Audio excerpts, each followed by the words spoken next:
Mga Hebreo, unang kabanata. Ang Diyos na nagsalita ng unang panahon sa ating mga magulang, sa iba't ibang panahon at sa iba't ibang paraan sa pamamagitan ng mga propeta, ay nagsalita sa atin sa mga huling araw na ito sa pamamagitan ng kanyang anak, na siyang itinalaga na tagapagmana ng lahat ng mga bagay, na sa pamamagitan naman niya'y ginawa ang sanglibutan. Palibhasa'y siyang sinag ng kanyang kaluwalhatian, at tunay na larawan ng kanyang pagka-Diyos, at umaalalay ng lahat ng mga bagay sa pamamagitan ng salita ng kanyang kapangyarihan, ng kanyang magawa na ang paglilinis ng mga kasalanan ay lumuklok sa kanan ng karangalan sa kaitaasan, na naging lalong mabuti kaysa mga anghel, palibhasa'y nagmana ng lalong marilag na pangalan kaysa kanila. Sapagkat kanino nga sa mga anghel sinabi niya kailanman, "Ikaw ay aking anak, ikaw ay aking ipinanganak ngayon, at muli ako'y magiging kanyang ama at siya'y magiging aking anak." At muli, nang dinadala niya ang panganay sa sangkalupaan ay sinasabi, "At sambahin siya ng lahat ng mga anghel ng Diyos." At sinasabi niya tungkol sa mga anghel, yaong ginagawang mga anghel niya ang mga hangin, at ang kanyang mga ministro ay ningas ng apoy. Ngunit tungkol sa anak ay sinasabi, "Ang iyong luklukan, O Diyos, ay magpakailanman, at ang setro ng katuwiran ay siyang setro ng iyong kaharian. Inibig mo ang katuwiran at kinapuotan mo ang kasamaan. Kaya't ang Diyos mo ay nagbuhos sa inyo ng langis ng kasayahang higit sa iyong mga kasamahan. At ikaw, Panginoon, nang pasimulay inilagay mo ang kinasasaligan ng lupa, at ang mga langit ay mga gawa ng iyong mga kamay. Sila'y mga papahamak, datapwat ikaw ay nananatili, at silang lahat ay mga lulumang gaya ng isang kasuutan, at gaya ng isang balabal sila'y iyong bibilutin, at sila'y mapapalitang gaya ng kasuutan. Ngunit ikaw ay ikaw rin, at ang iyong mga taon ay di matatapos. Ngunit kanino sa mga anghel sinabi niya kailanman, "Lumuklok ka sa aking kanan, hanggang sa ang iyong mga kaaway ay gawin kong tungtungan ng iyong mga paa"?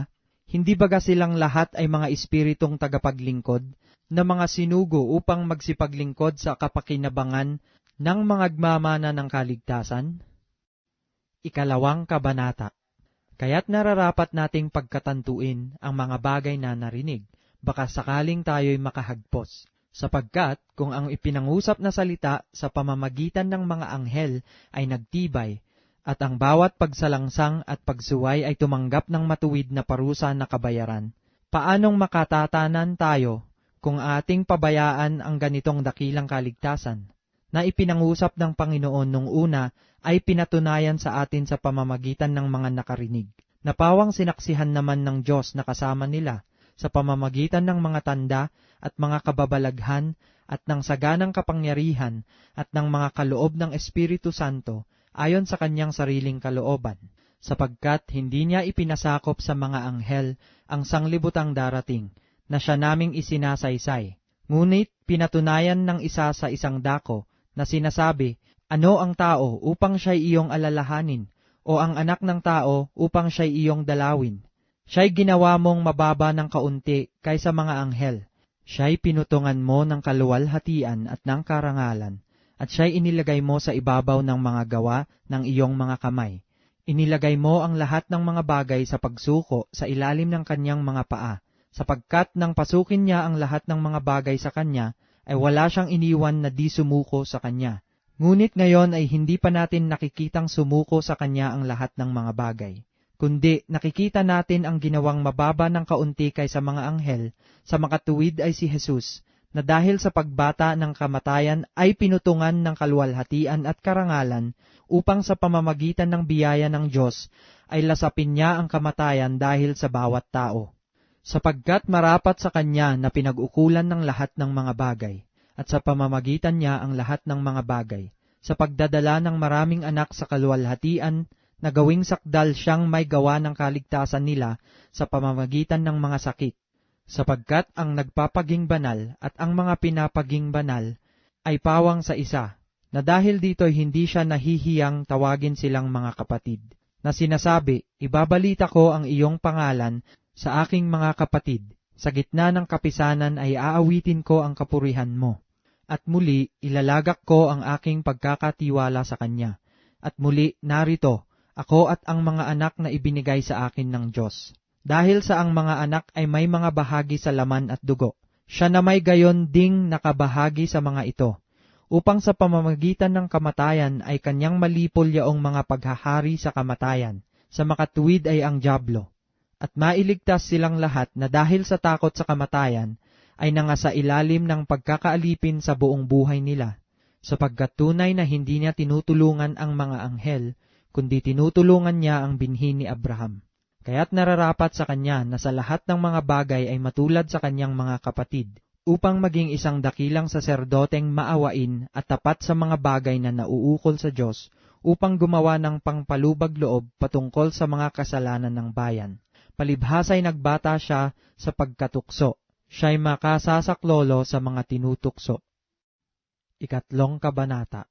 Kaya, mga banal na kapatid, mga may bahagi sa pagtawag ng kalangitan, inyong isipin ang apostol at dakilang saserdote na ating kinikilala, si Jesus, na siya'y tapat sa naglagay sa kanya na gaya rin naman ni Moises sa buong sangbahayan niya, sapagkat siya ay inaring may karapatan sa lalong kaluwalhatian kaysa kay Moises, palibhasa'y may lalong karangalan kaysa bahay yaong nagtayo ng bahay, sapagkat ang bawat bahay ay may nagtayo, datapwat ang nagtayo ng lahat ng mga bagay ay ang Diyos. At sa katotohanang si Moises ay tapat sa buong sangbahayan niya, gaya ng lingkod, na pinakapatotoo sa mga bagay na sasabihin pagkatapos, datapwat si Kristo, gaya ng anak ay puno sa bahay niya, na ang bahay niya ay tayo, kung ating ingatang matibay ang ating pagkakatiwala at pagmamapuri sa pag-asa natin hanggang sa katapusan.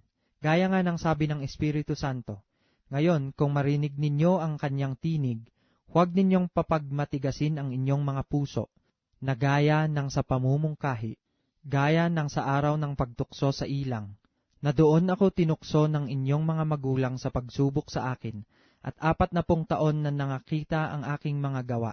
Dahil dito'y nagalit ako sa lahing ito, at aking sinabi, laging sila'y nangagkakamali sa kanilang puso, ngunit hindi nila nangakilala ang aking mga daan.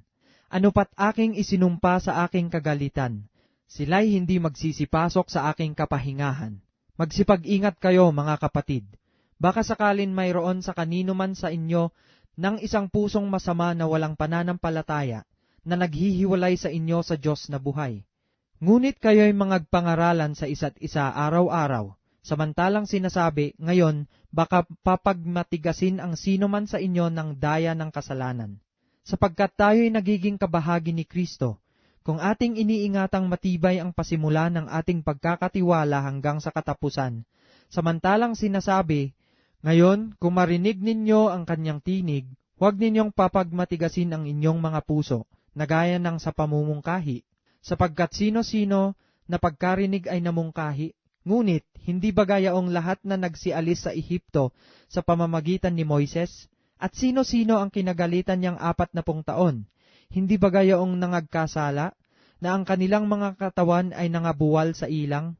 At sa kani-kanino isinumpa niyang hindi makapapasok sa kanyang kapahingahan, kundi yaong mga nagsisuway? At nakikita natin na sila'y hindi nakakapasok dahil sa kawalan ng pananampalataya. 4 Kabanata. Mga takot nga tayo, yamang may iniwang pangako ng pagpasok sa kanyang kapahingahan.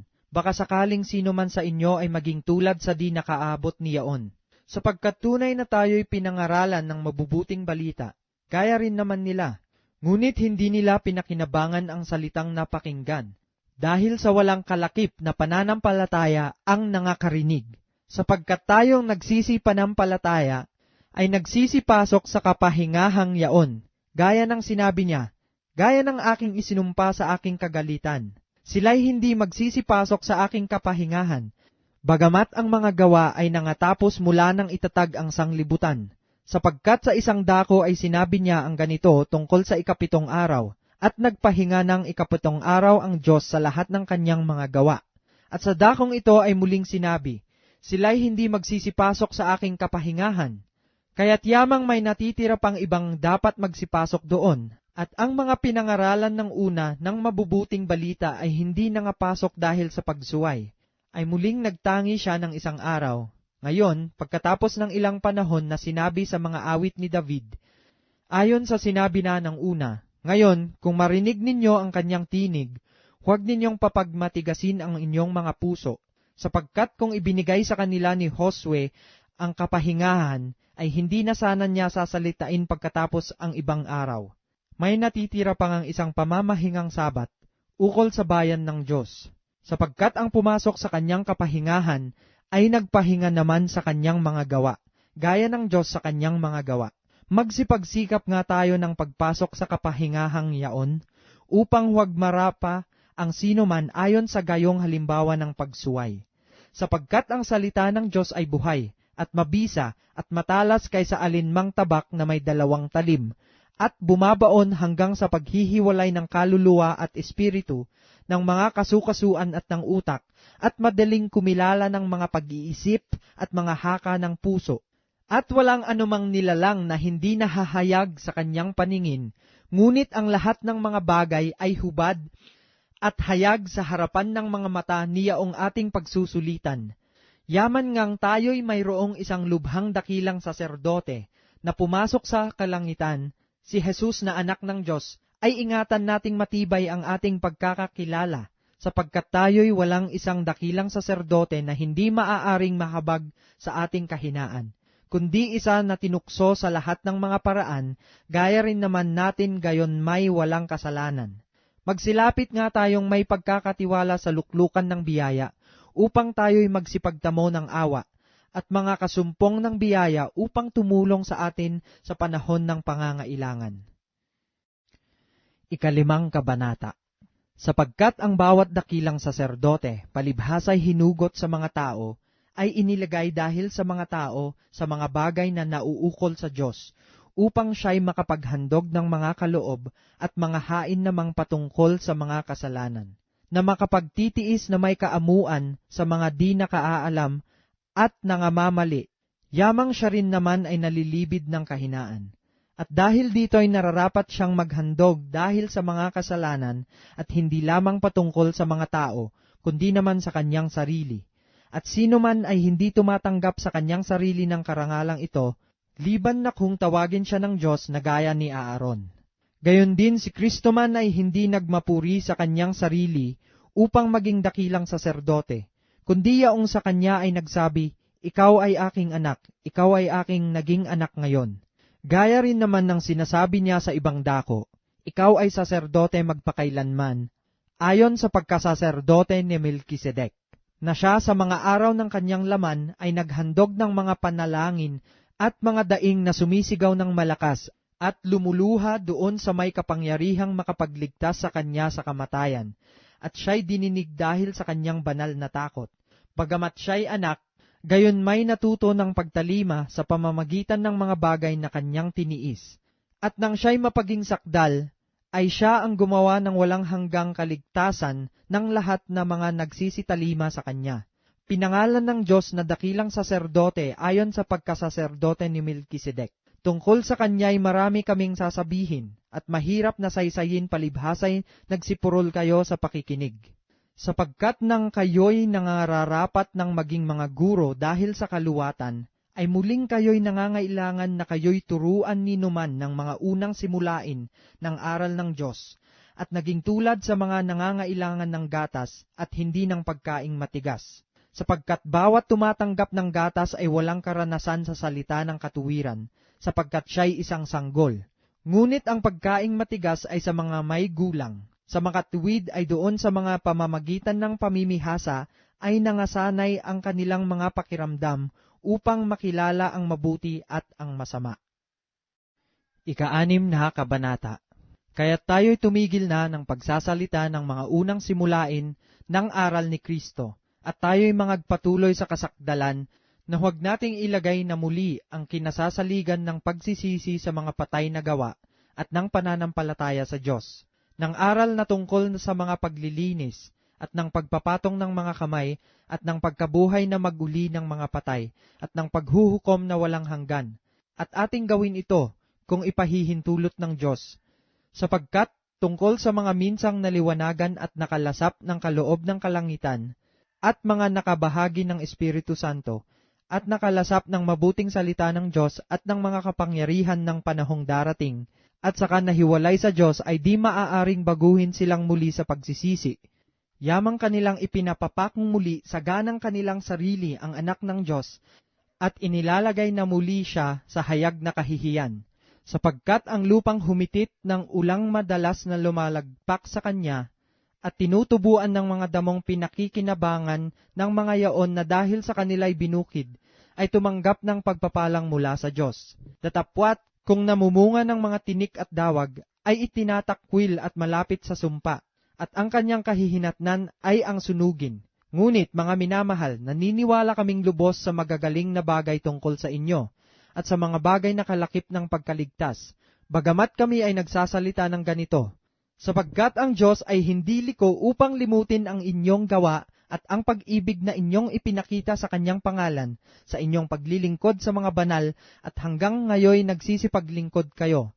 At ninanasa namin na ang bawat isa sa inyo ay magpakita ng gayunding sikap sa ikalulubos ng pag-asa hanggang sa katapusan, na huwag kayong mga tamad, kundi mga tagatulad kayo sa mga nasa pamamagitan ng pananampalataya at ng pagtitiis, ay nagsisipagmana ng mga pangako. Sapagkat nang mangako ang Diyos kay Abraham, palibhasa'y hindi niya naipanumpa ang anumang lalong mataas, ay ipinanumpa ang kanyang sarili, na sinasabi, tunay sa pagpapala ay pagpapalain kita, at sa pagpaparami ay pararamihin kita. At sa ganito, nang makapaghintay na may pagtitiis, ay nagtamo siya ng pangako. Sapagkat ipinanunumpa ng mga tao ang lalong mataas, at sa bawat pagtatalo nila'y ang sumpa sa pagpapatotoo ang siyang katapusan. Sa ganito, sa pagkaibig ng Diyos na maipakitang lalong sagana sa mga tagapagmana ng pangako ang kawalan ng pagbabago ng kanyang pasya, ay ipinamagitan ang sumpa, upang sa dalawang bagay na di mababago, na diya'y di maaaring ang Diyos ay magbulaan, ay mangagkaroon tayo ng isang matibay na kasiglahan, tayong nangagsitakas na sumakanlong upang mangapit sa pag-asang nalalagay sa ating unahan, na ating inaring tulad ng sinepete ng kaluluwa, isang pag-asa na matibay at matatag at pumapasok sa nasa loob ng tabing, na dooy pumasok dahil sa atin si Jesus, na gaya ng pangunahin na naging dakilang saserdote magpakailanman ayon sa pagkasaserdote ni Melkisedek. 7 Kabanata. Sapagkat itong si Melkisedek, hari sa Salem, saserdote ng kataas-taasang Diyos, na siyang sumalubong kay Abraham sa pagbabalik na galing sa paglipol sa mga hari at siya'y pinagpala niya, na siya namang binahagihan ni Abraham ng 10 bahagi ng lahat, na kung sasaysayin una-una, siya'y hari ng katuwiran, at saka hari naman sa Salem, na sa makatuwid ay hari ng kapayapaan, na walang ama, walang ina, walang tandaan ng lahi, at walang pasimula ng mga araw ni katapusan ng buhay man, datapwat naging katulad ng anak ng Diyos, ay nanatiling saserdote magpakailanman. Nilay-nilayin nga ninyo kung gaano ang kadakilaan ng taong ito, na binigyan ni Abraham, na patriarka, ng 10 bahagi ng mga pinakamagagaling na samsam, at katotohanan ang mga sa anak ni Levi, na nagsitanggap ng katungkulang saserdote, ay mayroong utos na kumuha ng 10 bahagi sa bayan ayon sa kautusan. Sa makatuwid ay sa kanilang mga kapatid, bagamat ang mga ito ay nagsilabas sa mga balakang ni Abraham. Ngunit yaong ang talaan ng lahi ay hindi ibinibilang sa kanila, ay kumuha ng 10 bahagi kay Abraham, at pinagpala yaong may mga pangako. Datapwat walang anumang pagtatalo, ang mababa ay pinagpapala ng mataas. At dito'y ang mga taong may kamatayan ay tumatanggap ng 10 bahagi. Datapwat doon ay ang isa, na pinatutunayang nabubuhay. At sa makatuwid bagay sa pamamagitan ni Abraham pati si Levi, na tumatanggap ng 10 bahagi, ay nagbayad ng 10 bahagi, sapagkat siya'y nasa mga balakang pa ng kanyang ama, nang ito'y salubungin ni Melkisedek.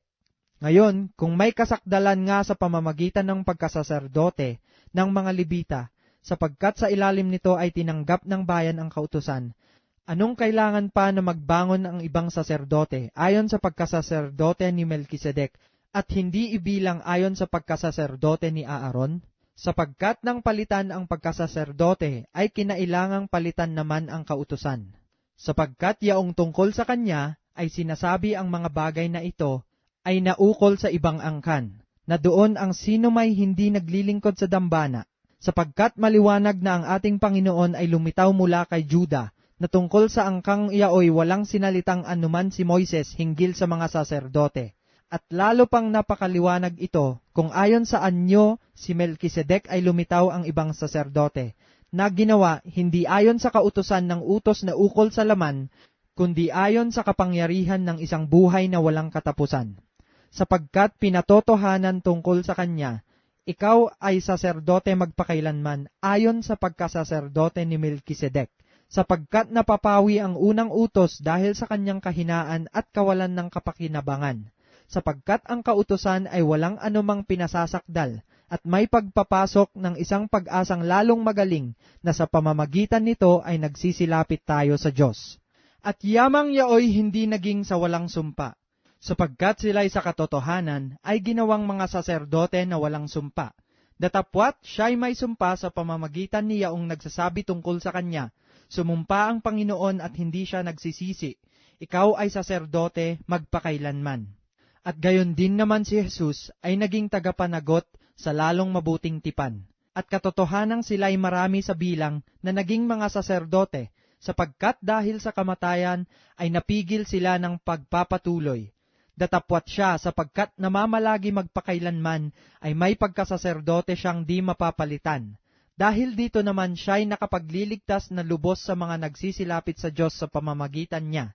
Palibhasa'y laging nabubuhay siya upang mamagitan sa kanila, sapagkat nararapat sa atin ang gayong dakilang saserdoteng banal, walang sala, walang dungis, nahihiwalay sa mga makasalanan, at ginawang lalong mataas pa kaysa mga langit, na hindi nangangailangan araw-araw na maghandog ng hain, na gaya niyaong mga dakilang saserdote una-unay patungkol sa kanyang sariling mga kasalanan, at saka patungkol sa mga kasalanan ng bayan, sapagkat ito'y ginawa niyang minsan magpakailanman, nang kanyang ihandog ang kanyang sarili.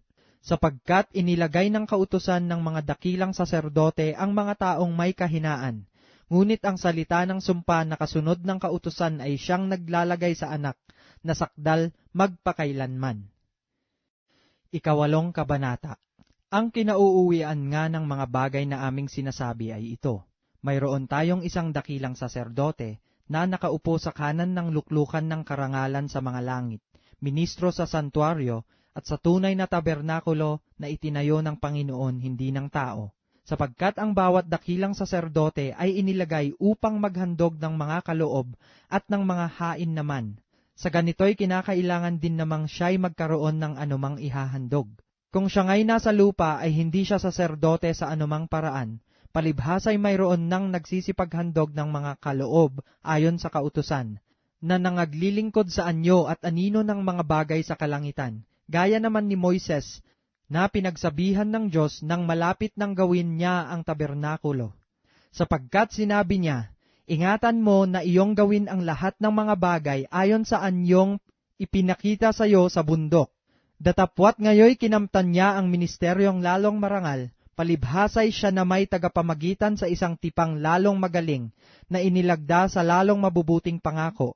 Sapagkat kung ang unang tipang yaon ay naging walang kakulangan, ay hindi na sana inihanap ng pangangailangan ang ikalawa. Sapagkat sa pagkakita ng kakulangan sa kanila, ay sinabi niya, narito, dumarating ang mga araw.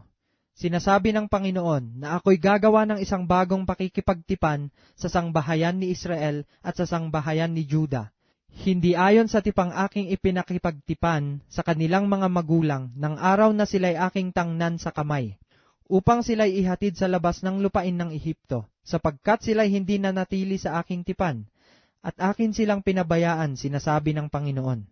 Sapagkat ito ang pakikipagtipang aking gagawin sa sangbahayan ni Israel, pagkatapos ng mga araw na yaon, sinasabi ng Panginoon, ilalagay ko ang aking mga kautusan sa kanilang pag-iisip, at sa kanilang mga puso'y aking isusulat ang mga ito. At ako'y magiging Diyos nila, at sila'y magiging bayan ko. At hindi magtuturo ang bawat isa sa kanyang kababayan, at ang bawat isa sa kanyang kapatid, na sasabihing, kilalanin mo ang Panginoon, sapagkat ako'y makikilala ng lahat, mula sa kaliit-liitan hanggang sa kadaki-dakilaan sa kanila. sapagkat ako'y magiging mahabagin sa kanilang kalikuan, at ang kanilang mga kasalanan ay hindi ko na aalalahanin pa. Doon sa sinasabi niya, isang bagong tipan, ay linuma niya ang una, datapwat ang nagiging luma at tumatanda ay malapit ng lumipas. Ikasyam na kabanata. Ngayon, ang unang tipan din ay nagkaroon ng mga palutuntunan ng pagsamba sa Diyos, at ng kanyang santuaryo, ang santuaryo ng sanglibutang ito, sapagkat inihanda ang isang tabernakulo, ang una, na kinaroroonan ng kandelero, at ng dulang, at ng mga tinapay na handog, na siyang tinatawag na dakong banal. At sa likod ng ikalawang tabing ay ang tabernakulo na tinatawag na dakong kabanal-banalan, na may isang gintong dambana ng kamangyan at kaban ng tipan, at ang paligid ay nakakalupkupan ng ginto, na siyang kinaroroonan ng sisidlang ginto na may lamang mana, at tungkod ni Aaron na namulaklak, at mga tapyas na bato ng tipan. At sa ibabaw nito ay ang mga kirubin ng kaluwalhatian na nangagsisililim sa luklukan ng awa, na ang mga bagay na ito ay hindi natin mapag-uusapan ngayon ng isa-isa.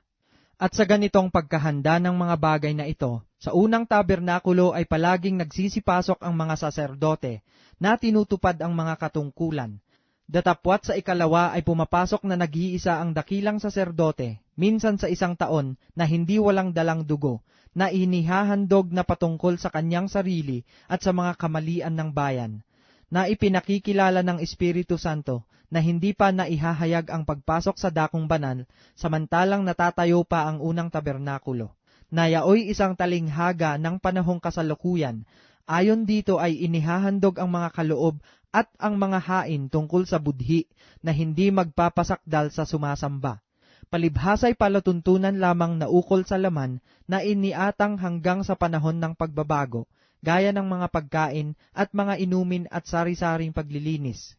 Ngunit pagdating ni Kristo, na dakilang saserdote ng mabubuting bagay na darating, sa pamamagitan ng lalong malaki at lalong sakdal na tabernakulo, na hindi gawa ng mga kamay, sa makatuwid bagay hindi sa paglalang na ito, at hindi rin naman sa pamamagitan ng dugo ng mga kambing at ng mga bulong baka, kundi sa pamamagitan ng kanyang sariling dugo, ay pumasok na minsan magpakailanman sa dakong banal, na kinamtan ang walang hanggang katubusan.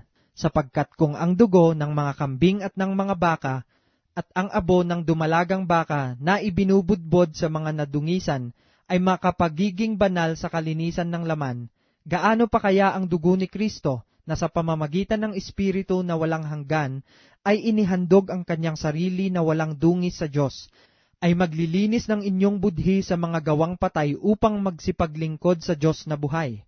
At dahil dito, siya ang tagapamagitan ng isang bagong tipan, upang sa pamamagitan ng isang kamatayan na ukol sa ikatutubos ng mga pagsalangsang na nasa ilalim ng unang tipan, ang mga tinawag ay magsitanggap ng pangako na manang walang hanggan. Sapagkat kung saan mayroong tipan, dooy kinakailangan ang kamatayan ng gumawa niyaon. Sapagkat ang isang tipan ay may kabuluhan kung mamatay ang gumawa. Sa ibang para ay walang anumang kabuluhan samantalang nabubuhay ang gumawa. Kaya't ang una mang tipan ay hindi itinalaga ng walang dugo, sapagkat nang salitain ni Moises ang bawat utos sa buong bayan ayon sa kautusan, ay kumuha siya ng dugo ng mga bulong baka at ng mga kambing na may tubig at balahibong mapula ng tupa at isopo, at winisikan ang aklat at gayon din ang buong bayan, na sinasabi, ito ang dugo ng tipan na iniutos ng Diyos tungkol sa inyo. Gayon din ang tabernakulo at ang lahat ng mga kasangkapan sa pangangasiwa ay pinagwiwisikan niya ng dugo sa gayon ding paraan. At ayon sa kautusan ay halos masasabi kong lahat ng mga bagay ay nililinis ng dugo, at maliban na sa pagkabuhos ng dugo ay walang kapatawaran. Kinakailangan nga na ang mga anyo ng mga bagay sa sangkalangitan ay linisin ng mga ito. Ngunit ang mga bagay ring ito sa sangkalangitan ay linisin ng lalong mabubuting handog kaysa rito, sapagkat hindi pumasok si Kristo sa dakong banal na ginawa ng mga kamay, nakahalintulad lamang ng tunay, kundi sa talagang langit upang humarap ngayon sa harapan ng Diyos dahil sa atin.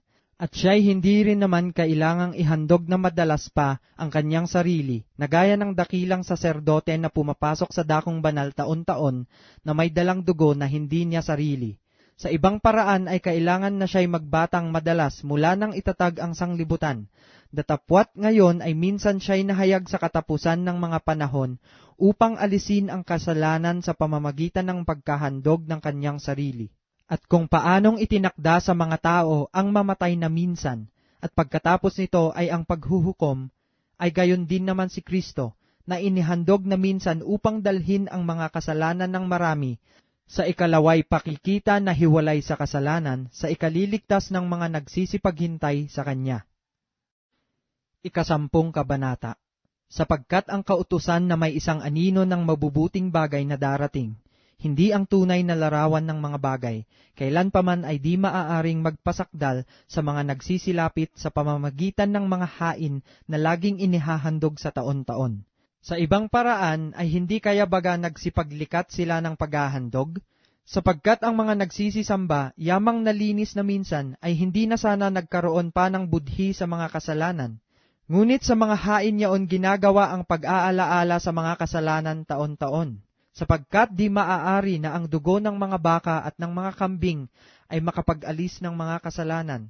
Kaya't pagpasok niya sa sanglibutan ay sinasabi, hain at handog ay hindi mo ibig, ngunit isang katawan ang sa akin ay inihanda mo. Sa mga handog na susunugin at mga haing patungkol sa mga kasalanan ay hindi ka nalugod. Nang magkagayoy sinabi ko, narito, ako'y pumarito, sa balumbon ng aklat ay nasusulat tungkol sa akin, upang gawin, O Diyos, ang iyong kalooban. Sa itaas ay sinasabi, mga hain at mga handog na susunuging buo at mga haing patungkol sa kasalanan ay hindi mo ibig at di mo rin kinalulugdan, mga bagay na inihahandog ayon sa kautusan. Saka sinabi niya, narito, ako'y pumarito upang gawin ang iyong kalooban.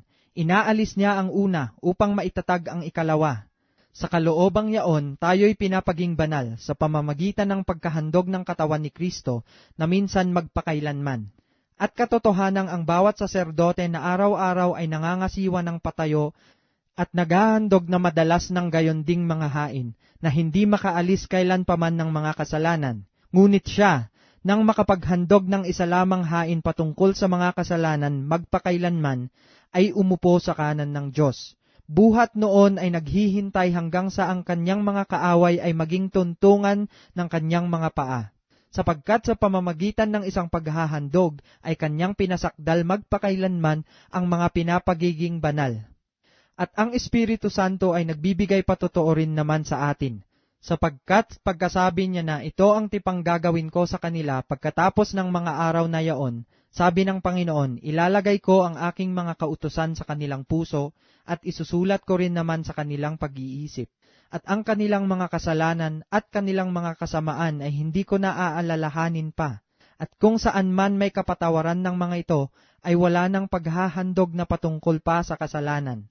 Mga kapatid, yamang may kalayaan ngang makapasok sa dakong banal sa pamamagitan ng dugo ni Jesus, sa pamamagitan ng daang bago, at buhay na kanyang itinilaga sa atin, sa pamamagitan ng tabing, sa makatwid bagay sa kanyang laman, at yamang may isang dakilang saserdote na pangulo sa bahay ng Diyos, tayo'y magsilapit na may tapat na puso sa lubos na pananampalataya, na ang ating mga puso na winisikan mula sa isang masamang budhi, at mahugasan ang ating katawan ng dalisay na tubig, na ating ingatang matibay ang pagkakakilala ng ating pag-asa upang huwag mag-alinlangan, sapagkat tapat ang nangako. At tayo'y mga tinginan upang tayo'y mga udyok sa pag-iibigan at mabubuting gawa, na huwag nating pabayaan ang ating pagkakatipon, na gaya ng ugali ng iba, kundi mangag-aralan sa isa't isa, at lalo na kung inyong namamalas na nalalapit na ang araw. Sapagkat kung ating sinasadya ang pagkakasala, pagkatapos na ating matanggap ang pagkakakilala sa katotohanan, ay wala nang haing natitira pa tungkol sa mga kasalanan, kundi isang kakilakilabot na paghihintay sa paghuhukom, at isang kabangisan ng apoy na lalamon sa mga kaaway. Ang magpawalang halaga sa kautusan ni Moises sa patotoo ng 2 o 3 saksi ay mamamatay na walang awa. Kaano kayang higpit ng parusa sa akala ninyo ang ihahatol na nauukol doon sa yumurak sa anak ng Diyos, at umaring di banal sa dugo ng tipan na nagpabanal sa kanya, at umalipusta sa espiritu ng biyaya? Sapagkat ating nakikilala yaong nagsabi, akin ang paghihiganti, Ako ang gaganti at muli, huhukuman ng Panginoon ang kanyang bayan. Kakilakilabot na bagay ang mahulog sa mga kamay ng Diyos na buhay. Datapwat alalahanin ang mga nakaraang araw. Nasa mga yaon, pagkatapos na kayo'y maliwanagan, ay nangagtiis kayo ng malaking pakikilaban ng mga pagbabata. Na una-una ay naging isang katawa-tawa dahil sa mga pagkasiphayo at gayon din sa mga kahirapan, at sa ikalawa ay naging kasama niyaong mga inaring gayon. Sapagkat kayo'y nangahabag sa mga may tanikala, at tinanggap ninyo ng buong galak ang pagkaagaw ng inyong pag-aari, palibhasay inyong nalalamang mayroon kayo sa inyong sarili ng isang pag-aaring lalong mabuti at tumatagal. Huwag nga ninyong itakwil ang inyong pagkakatiwala na may dakilang gantimpala, sapagkat kayo'y nangangailangan ng pagtitiis, upang kung inyong magawa ang kalooban ng Diyos, ay magsitanggap kayo ng pangako, sapagkat sa madaling panahon, siyang pumaparito ay darating, at hindi magluluwat. Ngunit ang aking lingkod na matuwid ay mabubuhay sa pananampalataya, at kung siya ay umurong, ay hindi kalulugdan ng aking kaluluwa. Ngunit tayo'y hindi doon sa mga nagsisibalik sa kapahamakan, kundi doon sa mga may pananampalataya sa ikaliligtas ng kaluluwa. 11 kabanata. Ngayon, ang pananampalataya ay siyang kapanatagan sa mga bagay na hinihintay, ang katunayan ng mga bagay na hindi nakikita, sapagkat sa pamamagitan nito ang mga matanda ay sinaksihan. Sa pananampalataya ay natatalastas natin ang sanglibutan ay natatag sa pamamagitan ng salita ng Diyos. Anupat ang nakikita ay hindi ginawa sa mga bagay na nakikita. Sa pananampalataya, si Abel ay naghandog sa Diyos ng lalong mabuting hain kaysa kay Cain. Sa pamamagitan nito'y sinaksihan sa kanyang siya'y matuwid, na nagpapatotoo ang Diyos tungkol sa kanyang mga kaloob, at sa pamamagitan nito, patay na siya ay nagsasalita pa. Sa pananampalataya, si Enoch ay inilipat upang huwag niyang makita ang kamatayan, at hindi siya nasumpungan sapagkat siya'y inilipat ng Diyos, sapagkat bago siya inilipat ay pinatotohanan sa kanyang siya'y naging kalugod-lugod sa Diyos. At kung walang pananampalataya ay hindi maaaring maging kalugod-lugod sa kanya, sapagkat ang lumalapit sa Diyos ay dapat sumampalatayang may Diyos, at siya ang tagapagbigay ganti sa mga sa kanya'y nagsisihanap. Sa pananampalataya, si Noe, nang paunawaan ng Diyos tungkol sa mga bagay na hindi pa nakikita, dala ng banal na takot, ay naghanda ng isang daong sa ikaliligtas ng kanyang sangbahayan, na sa pamamagitan nito ay hinatulan niya ang sanglibutan at naging tagapagmana ng katuwiran na ayon sa pananampalataya. Sa pananampalataya, si Abraham, nang tawagin, ay tumalima upang pumaroon sa isang dakong kanyang tatanggaping mana, at siya'y yumaon na di nalalaman kung saan siya paroroon. Sa pananampalataya, siya'y naging manglalakbay sa lupang pangako, nagaya sa hindi niya sariling lupa, at tumahan sa mga tolda na kasama si Isaac at si Jacob, na mga tagapagmana ng isang pangako na kasama niya. Sapagkat inaasahan niya ang bayang may mga kinasasaligan, na ang nagtayo at gumawa ay ang Diyos. Sa pananampalataya, si Sarah rin ay tumanggap ng lakas upang ipaglihi ang binhi, nang lipas na ang kanyang gulang. Palibhasay inari niyang tapat ang nangako. Kaya naman sumibol sa isa, sa kanya na tila patay na, ang kasing dami ng mga bituin sa langit sa karamihan, at di mabilang na gaya ng mga buhanging nasa tabi ng dagat. Ayon sa pananampalataya ay nangamatay ang lahat ng mga ito, na hindi kinamtan ang mga pangako, ngunit kanilang nangakita na natanaw mula sa malayo, at kanilang ipinahayag na sila'y pawang taga-ibang bayan, at manglalakbay sa ibabaw ng lupa. Sapagkat ang mga nagsisipagsabi ng mga gayong bagay, ay nagpapakilalang hinahanap nila ang lupaing kanilang sarili. At katotohanan kung kanilang naaalaala yaong lupaing kanilang pinanggalingan, ay nagkaroon sana sila ng mabuting pagkakataon upang bumalik. Ngunit ngayon ay nagnanasa sila ng lalong magaling na lupain.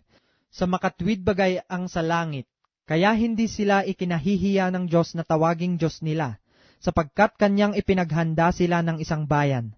Sa pananampalataya, nang subukin si Abraham, ay inihandog si Isaac. Oo, siyang tumanggap na may galak na mga pangako ay siyang naghandog sa kanyang bugtong na anak. Sa makatuwid bagay yaong pinagsabihan, kay Isaac ay tatawagin ang iyong binhi. na inisip na maging sa gitna ng mga patay ay maaaring buhayin siyang maguli ng Diyos. Mula dyan din naman ay muli siyang tinanggap sa isang halimbawa. Sa pananampalataya ay binasbasan ni Isaac si Jacob at si Esau tungkol sa mga bagay na darating. Sa pananampalataya, si Jacob nang mamatay na ay binasbasan niya ang bawat isa sa mga anak ni Jose at sumambang nakatangan sa puno ng kanyang tungkod. Sa pananampalataya, nang malapit nang mamatay si Jose, ay binanggit niya ang pag-alis sa Ehipto ng mga anak ni Israel at nag-utos tungkol sa kanyang mga buto. Sa pananampalataya, nang ipinanganak si Moises, ay itinagong 3 buwan ng kanyang mga magulang sapagkat kanilang nakitang maganda ang bata at hindi sila natakot sa utos ng hari. Sa pananampalataya, nang lumaki na si Moises, ay tumangging siya'y tawaging anak ng anak na babae ni Faraon, na pinili pa ang siya'y tampalasanin na kasama ng bayan ng Diyos, kaysa magtamo ng nagsisikupas na kaligayahan sa pagkakasala, na inaring malaking kayamanan ang kadustaan ni Kristo, kaysa mga kayamanan ng Ehipto, sapagkat ang kanyang tinititigan ay ang gantimpalang kabayaran. Sa pananampalataya'y iniwan niya ang Ehipto na hindi natakot sa puot ng hari, sapagkat nagtitiyagang tulad sa nakita niyaong di nakikita. Sa pananampalataya'y itinatag niya ang Paskwa at ang pagwiwisik ng dugo upang ang maglilipol sa mga panganay ay huwag silang lipulin. Sa pananampalataya'y nagsipagdaan sila sa gitna ng dagat na mapula, na gaya ng sa lupang tuyo, na nang subuking gawin ito ng mga taga-Ehipto ay pawang nangalunod. Sa pananampalataya'y nangalagpak ang mga kuta ng Jericho pagkatapos na makubkob na 7 araw. Sa pananampalataya'y hindi napahamak na kasama ng mga manunuway ang patutot na si Rahab, na tumanggap na payapa sa mga tiktik. At ano pa ang aking sasabihin? Sapagkat kukulangin ako ng panahon kung sasaysayin ko ang tungkol kay Gideon, kay Barak, kay Samson, kay Hefte, tungkol kay David, at kay Samuel at sa mga propeta, na ang mga ito, sa pamamagitan ng pananampalataya'y nagsilupig ng mga kaharian, nagsigawa ng katuwiran, nangagtamo ng mga pangako, nangagtikom ng mga bibig ng mga leon, nagsipatay ng bisa ng apoy, nangakatanan sa ilalim ng tabak, nagsilakas sa kahinaan, naging mga makapangyarihan sa pakikibagbaka, nangagpaurong ng mga hukbong taga-ibang lupa, tinanggap ng mga babae ang kanilang mga patay sa pamamagitan ng pagkabuhay na mag-uli, at ang iba'y nangamatay sa hampas, na hindi tinanggap ang kanilang katubusan upang kamtin nila ang lalong mabuting pagkabuhay na mag-uli. At ang iba'y nangagkaroon ng pagsubok sa pagkalibak at pagkahampas. Oo, bukod dito'y sa mga tanikala at bilangguan naman. Sila'y pinagbabato, pinaglagari, pinagtutukso, pinagpapatay sa tabak. Sila'y nagsilakad na paruot parito, na may balat ng mga tupat kambing, na mga salat, nangapipighati, tinatampalasan, na sa mga yaon ay hindi karapat-dapat ang sanglibutan, na nangaliligaw sa mga ilang at sa mga kabundukan at sa mga yungib at sa mga lungga ng lupa. At ang lahat ng mga ito, nang sila'y mapatotohanan na dahil sa kanilang pananampalataya ay hindi kinamtan ang pangako, na ipinaghanda ng Diyos ng lalong mabuting bagay tungkol sa atin, upang sila'y huwag maging sakdal ng bukod sa atin. 12 kabanata. Kaya't yamang nakukubkob tayo ng makapal na bilang ng mga saksi, itabi namang walang liwag ang bawat pasan, at ang pagkakasalang pumipigil sa atin, at ating takbuhing may pagtitiis ang takbuhing inilagay sa harapan natin, namasdan natin si Jesus na gumawa at sumakdal ng ating pananampalataya, na siya, dahil sa kagalakang inilagay sa harapan niya ay nagtiis ng krus, na niwalang bahala ang kahihiyan at umupo sa kanan ng luklukan ng Diyos. Sapagkat dilidilihin ninyo yaong nagtiis ng gayong pagsalangsang ng mga makasalanan laban sa kanyang sarili, upang kayo'y huwag magsihina na manglupaypay sa inyong mga kaluluwa. Hindi pa kayo nakikipaglaban hanggang sa mabubo ang dugo, na nakikipag-away laban sa kasalanan, at inyong nilimot ang iniaral na ipinakikipagtalo sa inyong tulad sa mga anak. Anak ko, huwag mong waling bahala ang parusa ng Panginoon, o manglupaypay man kung ikaw ay pinagwiwikaan niya, sapagkat pinarurusahan ng Panginoon ang kanyang iniibig, at hinahampas ang bawat tinatanggap na anak, na dahil sa ito'y parusa kayo'y nagtitiis. Inaari kayo ng Diyos na tulad sa mga anak, sapagkat alingang anak ang hindi pinarurusahan ng kanyang ama? Datapwat kung kayo'y hindi pinarurusahan, napawang naranasan ng lahat, kung gayo'y mga anak sa ligaw kayo, at hindi tunay na anak. Bukod dito, tayo'y magkaroon ng mga ama ng ating laman upang tayo'y parusahan, at sila'y ating iginagalang, hindi baga lalong tayo'y pasasakop sa ama ng mga espiritu, at tayo'y mabubuhay? Sapagkat katotohanang tayo'y pinarusahan nilang ilang araw ayon sa kanilang minagaling, ngunit siya'y sa kapakinabangan natin, upang tayo'y makabahagi ng kanyang kabanalan. Lahat ng parusa sa ngayon ay tila man hindi ikaliligaya, kundi ikalulungkot, gayon may pagkatapos ay namumunga ng bungang mapayapa ng katuwiran sa mga nagsipagsanay sa pamamagitan nito.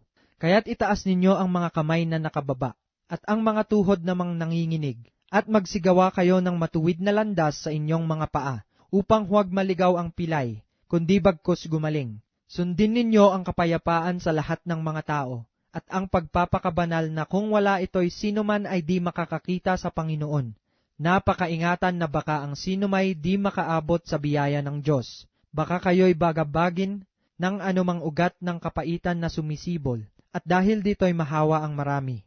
Baka magkaroon ng sino mang mapakiapid o mapaglapastangan gaya ni Isaw, na sa isang pinggang pagkain ay ipinagbili ang kanyang sariling pagkapanganay, sapagkat nalalaman ninyo na bagamat pagkatapos ay ninanasan niyang magmana ng pagpapala, siya'y itinakwil, sapagkat wala na siyang nasumpungang pagkakataon ng pagsisisi sa kanyang ama, bagamat pinagsisikapan niyang mapilit na lumuluha, sapagkat hindi kayo nagsilapit sa bundok na nahihipo, at nagliliyab sa apoy, at sa kapusikitan, at sa kadiliman at sa unos, at tunog ng pakapak, at tinig ng mga salita, na ang nakarinig na ang tinig na ito, ay nagsipamanhik na huwag nang sa kanila'y salitain pa ang anumang salita, sapagkat hindi matiis ang iniuutos, kahit ang isang hayop kung tumungtong sa bundok ay babatuhin. At totoong kakilakilabot ang napanood, anupat sinabi ni Moises, ako'y totoong nasisindak at nanginginig. Datapwat nagsilapit kayo sa bundok ng Sayon, at sa bayan ng Diyos na buhay, ang Jerusalem sa kalangitan at sa mga di mabilang na hukbo ng mga anghel, sa pangkalahatang pulong at iglesia ng mga panganay na nangatatala sa langit, at sa Diyos na hukom lang lahat, at mga espiritu ng mga taong ganap na pinasakdal, at kay Jesus na tagapamagitan ng bagong tipan, at dugong pangwisik na nagsasalita ng lalong mabuti kaysa dugo ni Abel. Pag-ingatan ninyong kayo'y huwag tumanggi sa nagsasalita, sapagkat kung hindi nakatanan ang mga nagsitanggis sa nagbalita sa kanila sa ibabaw ng lupa, ay lalo pa tayong hindi makakatanan sa nagsisihiwalay doon sa nagbabalitang buhat sa langit, na ang tinig na yaon ay nagpayanig noon ng lupa, datapwat ngayoy nangako siya, na nagsasabi, minsan pang yayanigin ko, hindi lamang ang lupa, kundi pati ng langit. At itong salita, minsan pang ay pinakakahuluganan ang pag-aalis niyaong mga bagay na niyanig, gaya ng mga bagay na ginawa, upang mamalagi ang mga hindi niyanig. Kaya't pagkatanggap ng isang kahariang hindi magagalaw, ay magkaroon tayo ng biyayang sa pamamagitan nito, ay makapaghahandog tayong may paggalang at katakutan ng paglilingkod na nakalulugod sa Diyos, sapagkat ang Diyos natin ay isang apoy na mamumugnaw. 13 kabanata. Mamalagi nawa ang pag-ibig sa mga kapatid. Huwag ninyong limutin ang pagpapakita ng pag-ibig sa mga taga-ibang lupa, sapagkat sa pamamagitan nito, ang iba'y walang malay na nakapagpapatuloy ng mga anghel. Alalahanin ninyo ang mga may tanikala, gaya ng kayo'y nangagagapos na kasama nila, ang mga tinatampalasan na gaya ng kayo naman ay tinatampalasan sa katawan. Maging marangal nawa sa lahat ang pag-aasawa, at huwag nawang magkadungis ang higaan, sapagkat ang mga mapakiapid at ang mga mapangalunya ay pawang hahatulan ng Diyos. Mangilag kayo sa pag-ibig sa salapi, mangagkasya kayo sa inyong tinatangkilik, sapagkat siya rin ang nagsabi, sa anumang paraan ay hindi kita papagkukulangin, sa anumang paraan ni hindi kita pababayaan. Anupat ating masasabi ng buong tapang, ang Panginoon ang aking katulong, hindi ako matatakot. Anong magagawa sa akin ng tao? Alalahanin ninyo ang nangagkaroon ng pagpupuno sa inyo na siyang nangagsasalita sa inyo ng salita ng Diyos, at sa pagdidili-dili ng wakas ng kanilang pamumuhay, ay inyong tularan ang kanilang pananampalataya. Si Hesukristo ay siya ring kahapon at ngayon, oo at magpakailanman. Huwag nga kayong padala sa mga turong sari-sari at di kilala, sapagkat mabuti na ang puso ay patibayin sa pamamagitan ng biyaya, hindi sa pamamagitan ng mga pagkain, na di pinakikinabangan ng mga nag-abala sa kanila. Tayo ay may isang dambana, na hindi matuwid kainan ng mga nagsisipaglingkod sa tabernakulo, sapagkat ang mga katawan ng mga hayop na ang mga dugoy dinadala ng dakilang saserdote sa dakong banal na handog na patungkol sa kasalanan, ay sinusunog sa labas ng kampamento. Kaya naman si Jesus, upang mapaging banal sa pamamagitan ng kanilang sariling dugo ang bayan, ay nagbata sa labas ng pintuan. Atin nga siyang labasin sa labas ng kampamento na dalhin natin ang kanyang pagkadusta, sapagkat dito'y wala tayong bayan na namamalagi, ngunit hinahanap natin ang bayan na darating. Sa pamamagitan nga niya ay maghandog tayong palagi ng hain ng pagpupuri sa Diyos, sa makatwid baga ay ng bunga ng mga labi na nagpapahayag ng kanyang pangalan. Datapwat ang paggawa ng mabuti, at ang pag-aabuloy ay huwag ninyong kalimutan, sapagkat sa mga gayong hain ang Diyos ay totoong nalulugod. Magsitalima kayo sa namiminuno sa inyo, at kayo'y pasakop sa kanila, sapagkat pawang nangagpupuyat dahil sa inyong mga kaluluwa, na parang sila ang mangagsusulit upang ito'y gawin nilang may kagalakan, at huwag may hapis, sapagkat sa ganito'y di ninyo mapapakinabangan. Idalangin ninyo kami, sapagkat kami naniniwalang lubos na kami ay may mabuting budhi, na nagnanasang mabuhay na marangal sa lahat ng mga bagay. At iniaaral ko sa inyong malabis na inyong gawin ito, upang ako'y masauli na lalong madali sa inyo. Ngayon ang Diyos ng kapayapaan na muling nagdala mula sa mga patay sa dakilang pastor ng mga tupa sa pamamagitan ng dugo ng walang hanggang tipan, sa makatwid bagay ang Panginoon nating si Jesus, ay pakasakdalin nawa niya kayo sa bawat mabuting gawa upang gawin ang kanyang kalooban, na gawin sa atin ang nakalulugod sa paningin niya, sa pamamagitan ni Hesukristo, na mapasakan niya nawa ang kaluwalhatian magpakailanman siya nawa. Datapwat ipinamamanhik ko sa inyo, mga kapatid, na inyong pagtiisan ang salitang iniaral, sapagkat kayo'y sinulatan ko ng ilang salita. Inyong talastasin na ang kapatid na si Timoteo ay pinawalan na kung siya'y dumating na madali, kayo'y makikita kong makasama niya. Batiin ninyo ang lahat ng mga namiminuno sa inyo, at ang lahat ng mga banal. Kayo'y binabati ng nangasa Italia. Ang biyaya'y sumainyo nawang lahat, siya nawa.